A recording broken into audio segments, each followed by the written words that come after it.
ఈరోజు నేను మీతో నా దగ్గర ఉన్న సిల్వర్ కాయిన్స్ షేర్ చేసుకోవాలనుకుంటున్నాను. ఫస్ట్ వచ్చేసరికి ఇది 50 గ్రామ్స్.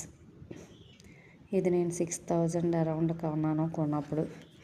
ఇది వచ్చేసరికి 20 గ్రామ్స్. ఇదైతే 6200 కొన్నాను రీసెంట్గా.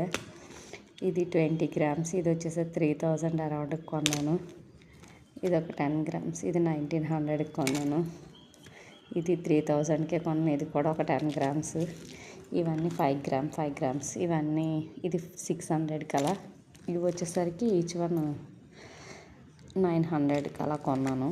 ఇప్పుడు మొత్తం నా దగ్గర ఉన్న టోటల్ వచ్చేసరికి 50, 20, 70 ప్లస్ ఇంకొక 20, 90, జిఆర్టీది ఒక 10, 100, ఇది ఒక 10, ఇవి ఒక 25, అంటే 35, 135 గ్రామ్స్ సిల్వర్ కాయిన్స్ ఉన్నాయి. ఈ వీడియో మీకు నచ్చినట్లయితే లైక్ చేయండి. దీనికోసం ఇంకా ఫుల్ టెస్ట్ కావాలంటే కామెంట్ చేయండి.